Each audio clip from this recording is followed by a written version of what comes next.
से 3 प्रकार के दुख, दैहिक, दैविक और भौतिक, ये तीनों प्रकार के दुख जब श्रीमद् भागवत कथा का जब गुंजायमान होता है तो हमारे जीवन के तीनों प्रकार के दुख भाग जाते हैं।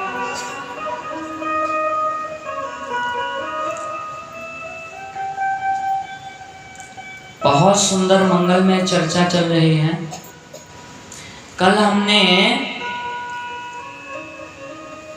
नारद जी की कथा सुनाई और भक्ति माता की कथा सुनाई। नारद जी ने श्रीमद् भागवत की कथा सुन के भक्ति, ज्ञान, वैराग्य के कष्ट की निवृत्ति कर दी। देखिए, भक्ति, ज्ञान और वैराग्य तीनों बड़ी बड़ी चीजें हैं। उनके सामने हम कितने छोटे हैं। भक्ति कितनी बड़ी है, कितनी विशद है, और हम कितने छोटे हैं। भक्ति परमात्मा के चरण प्रेसी है। भगवान को सबसे प्यारी लगने वाली यदि कोई चीज है तो भक्ति है। पत्रम पुष्पम फलम तोयम यो में भक्त्या प्रयच्छति। परमात्मा गीता में कहते हैं कि पत्ता भी यदि कोई मुझे भाव से सौंप देता है तो मैं ग्रहण कर लेता हूँ, स्वीकार कर लेता हूँ। लेकिन यदि मुझे कोई 56 भोग भी बिना भाव के, बिना श्रद्धा के मेरे आगे थाल सजा के रख दे तो उसमें से मैं एक निवाला भी नहीं ग्रहण करता। तो भगवान भाव के भूखे हैं। और हम सबको 7 दिन पर्यंत परमात्मा को ही रिझाना। 7 दिन का मतलब होता है सोमवार, मंगलवार, बुधवार, गुरुवार, शुक्रवार, शनिवार और रविवार। ये 7 दिन का ही योग है। और 7 दिन में ही हमको मुक्ति पाना है। हमें संसार में सभी व्यवहारों को पूरा करना है, सांसारिक दायित्वों को भी पूरा करना है और ईश्वरीय कर्म भी करना है, भागवतिक कर्म भी करना है। आपका जो ये समय है ना, जब इस समय को आप संसार में देते हो तो आप उलझन में पड़ जाते हो, आप क्लेश में पड़ जाते हो, आप दुख में पड़ जाते हो। लेकिन इसी समय को यदि परमात्मा और कथा के चरण में समर्पित कर देते हो तो हमारे जीवन में कितनी सारी सुधार आने लग जाते हैं, कितनी सारी समस्याओं का समाधान होने लग जाता है, कितनी शंकाएं दूर भाग जाती हैं। कल हमने सुना कि भक्ति माता के दोनों पुत्र जवान हो गए, प्रसन्न हो गए, चेतन हो गए। तो नारद जी महाराज ने प्रश्न कर दिया सनकादिक ऋषियों से कि भक्ति, ज्ञान और वैराग्य ये तीनों तो धर्मात्मा है, धर्म का ही आचरण करते हैं, अधर्मी तो है नहीं। लेकिन इनकी मुक्ति हो गई। लेकिन हमें कोई ऐसा इतिहास सुनाइए, ऐसा कोई दृष्टांत सुनाइए जिसमें किसी पापी की सद्गति हुई हो, जिसमें किसी पापी की सद्गति हुई हो। सनकादिक ऋषियों ने कहा कि हाँ, ऐसा हमारे पास प्रमाण है, ऐसा दृष्टांत है हमारे पास जिसे हम सुनाएंगे तो आपके भीतर के जितने भी मलाल हैं, जितनी भी गंदगी है, जितनी भी मलिनता है, कलुषता है, सब कुछ समाप्त हो जाएगी। ऐसी पावन चर्चा का श्रवण कराया। उस कथा का नाम है गोकर्णोपाख्यान। तुंगभद्रा तटे पूर्वं भूत्पन्नोत्तमं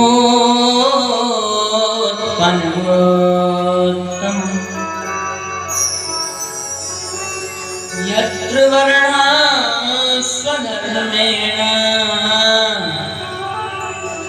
सत्य सकर्म तत्पराः।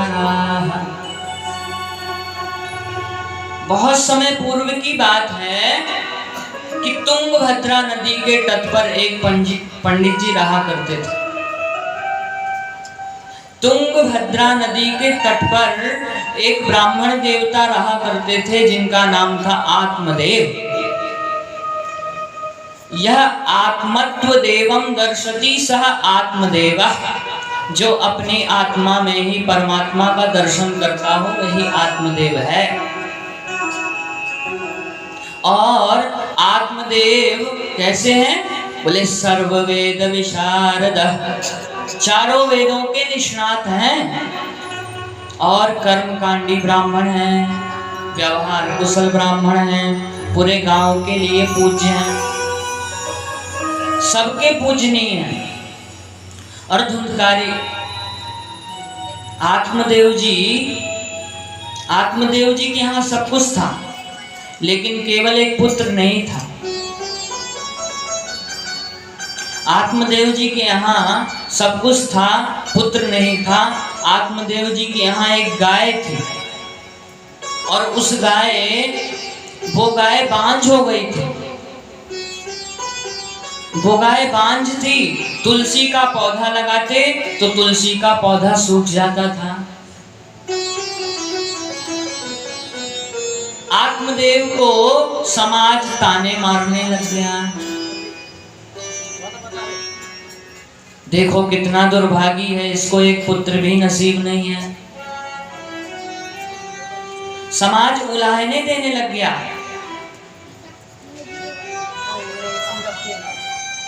आत्मदेव ब्राह्मण ने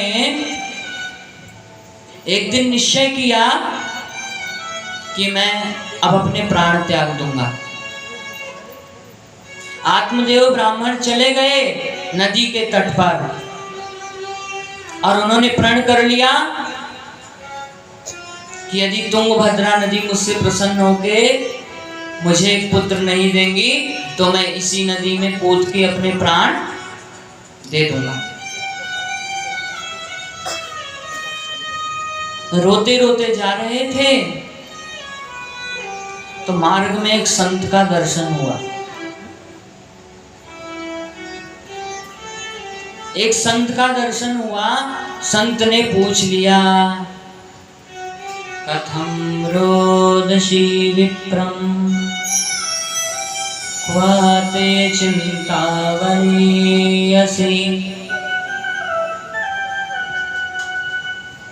कथम रोदसी विप्रम क्वाते चिंतावनीयसी, वदत्वं सत्वरं मह्यं स्वस्य दुःखस्य कारणम्। हे पंडित जी, आप रो क्यों रहे हो? ऐसी कौन सी चिंता आपको सता रही है कि आप रो रहे हो? आत्मदेव ब्राह्मण ने कहा कि मैं इतना बड़ा दुर्भागी हूं कि मेरे घर में जो गाय है वो बांझ पड़ी है।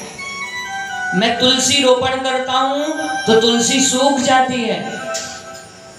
इतना दुर्भाग्य है मेरा, मेरे पास एक पुत्र नहीं है। मैंने ऐसा कौन सा कर्म किया था, पूर्व जन्म में मैंने ऐसा कौन सा पाप किया था कि मेरे को एक पुत्र भी नहीं है। समाज ताने मारता है, अच्छा हो या बुरा हो हमारे साथ, लेकिन समाज टोके बिना मानता नहीं। समाज बिना टोके नहीं मानता। अच्छा हो तब भी कमी निकालता है, बुरा हो तब भी कमी निकालता है।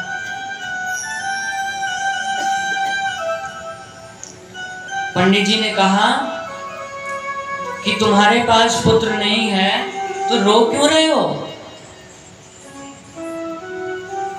रोने का प्रयोजन क्या है? आप चारों वेद में निष्णात हो और वेद का ज्ञान आपको है, शास्त्रों का ज्ञान आपको है, फिर आप दुखी क्यों हैं? क्या पुत्र ना होने से हमारी गति नहीं होगी? क्या पुत्र ही सुख का कारण है? क्या पुत्र ही हमको सुख दे सकता है? संत समझाने लग गए। कि ना पुत्र सुख दे सकता, ना धन सुख दे सकता, केवल पुण्य ही सुख दे सकता है। पुण्य यदि करोगे तो सुख पाओगे, क्योंकि पुण्य की ही खेती सुख है। यदि पुण्य का बीज बोओगे तो सुख का फल पैदा होगा, समृद्धि का फल पैदा होगा। हो सकता है तुमने पूर्व जन्म में कोई ऐसा कर्म किया होगा जिसकी वजह से तुम निर्पुत्र हो, निर्वंशी हो, तुम्हारे पास कोई पुत्र नहीं है। लेकिन यदि तुम्हारे पास कोई पुत्र नहीं है तो मैं आपको एक सच्चा पुत्र बता देता हूं जो तुम्हारी गति कर देगा। अनन्य ममता विष्णु ममता प्रेम संगता। यदि तुम्हें पुत्र बनाना है तो भगवान को पुत्र बनाओ। अनन्य ममता विष्णु, परमात्मा के चरणों में अनन्य प्रीति कर लो और परमात्मा से पुत्र की तरह प्यार करने लग जाओ। परमात्मा से यदि पुत्र की तरह दुलार करने लग जाओगे तो तुम्हारी सद्गति हो जाएगी, मुक्ति हो जाएगी, कल्याण हो जाएगा, तुम्हें निःश्रेय सुख की प्राप्ति हो जाएगी। संत ने इतना समझाया, तब भी अज्ञान का जो पर्दा होता है वो अज्ञान का पर्दा पंडित जी का खुला नहीं। क्योंकि हमारे जीवन में जब पाप उग जाते हैं ना तो किसी संत की बात समझ नहीं आती, किसी आचार्य की बात समझ में नहीं आती। जब कोई आचार्य समझाता है, पंडित जी समझाते हैं, कोई संत महानुभाव हमें मार्गदर्शन करते हैं तो वहीं पाप उदय होता। और यदि पाप उदय होके प्रबल हो गया तो हम उसकी बात को झूठा मानने लग जाते हैं, हम उसको सुनते नहीं और उसका आचरण भी नहीं करते, उसका अनुसरण भी नहीं करते। पंडित जी ने बोल दिया कि यदि तुम मुझे एक पुत्र का वरदान नहीं दोगे तो मैं तुम्हारे चरणों में ही अपना सर पटक पटक के यहीं प्राण दे दूंगा।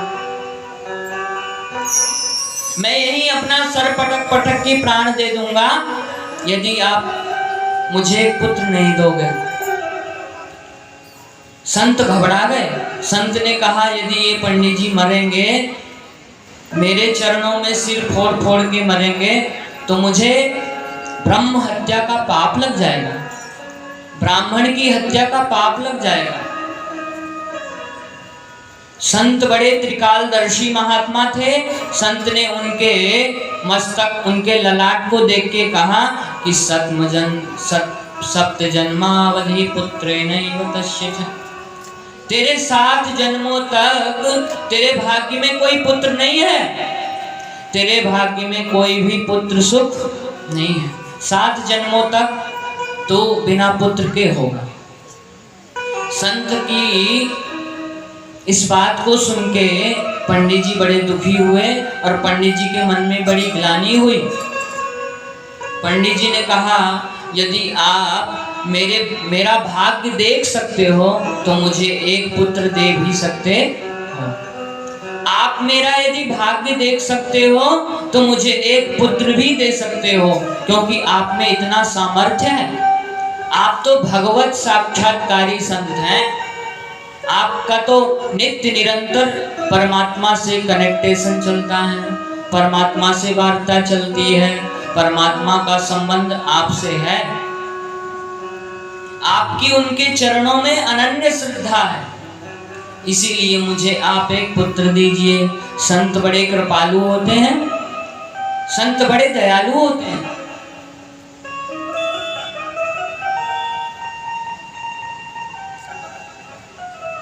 क्योंकि ये जो हमारा जीवन है ना, ये हमेशा किसी से जुड़ने के लिए उतावला रहता है।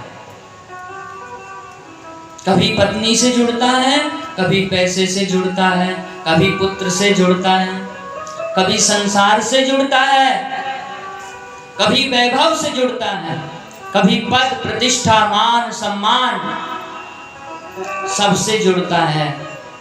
लेकिन संत भगवान ऐसे होते हैं जो सारे संसार के वैभव को ठोकर मार के भगवान से जुड़ते हैं, सारे संसार के सुख को ठोकर मार के, न उन्हें पद चाहिए, न प्रतिष्ठा चाहिए, न मान चाहिए, न सम्मान चाहिए, वो तो हमेशा एक रस रहते हैं, एक रस। जैसे सूरज उगता है तब भी लाल होता है और जब अस्त होता है तब भी लाल होता है।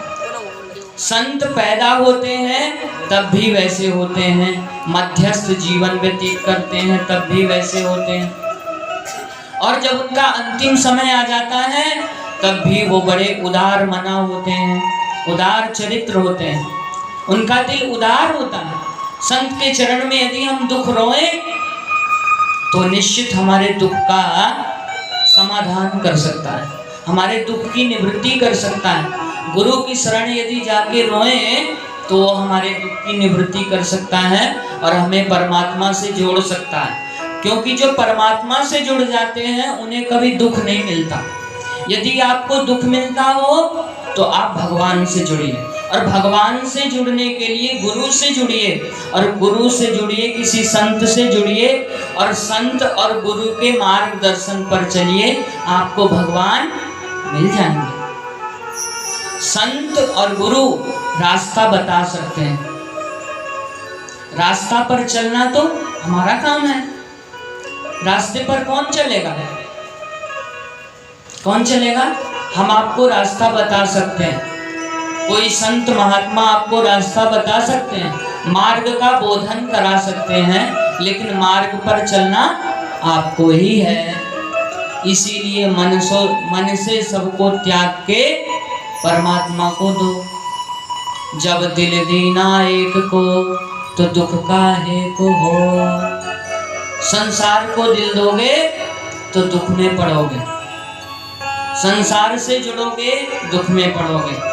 व्यवहार से आप संसार के व्यवहार को भी निभाइए और परमात्मा के व्यवहार को भी, परमात्मा के उद्देश्य को निभाइए। अपने जीवन के उद्देश्य को भूल न जाइए।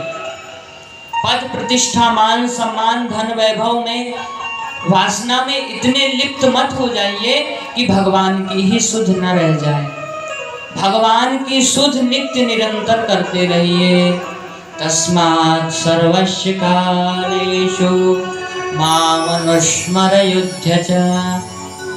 हे जीव, तू किसी भी परिस्थिति में रह, कैसा भी कर्म कर, लेकिन अपना मन मेरे चरणों में सौंप दे। वाणी से कुछ भी बोलो, हाथों से कोई भी कर्म करो, हाथों से चाहे सब्जी काटो, चाहे सब्जी छौंको, चाहे मजदूरी करो, अपने काम पे जाओ, ड्यूटी पे जाओ, लेकिन मन को भगवान के चरणों में रख दो। मन को परमात्मा से जोड़िए। क्यों?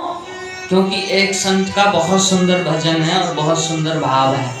उस भजन के माध्यम से मैं आपको समझाना चाहूँगा कि हम किस किस से जुड़ते हैं और जुड़ने के बाद हमको क्या क्या दुख मिलता है, और भगवान से जुड़ने से क्या सुख मिलता है, क्या मोक्ष मिलता है। कभी इससे जोड़, कभी उससे जोड़, कभी इससे जोड़, कभी उससे जोड़, हर कदम कदम पर जोड़ तोड़, ये जीवन है एक जोड़ तोड़, ये जीवन है एक जोड़ तोड़, ये जीवन है एक जोड़ तोड़, ये जीवन है एक जोड़ तोड़। कभी इससे जोड़, कभी उससे जोड़,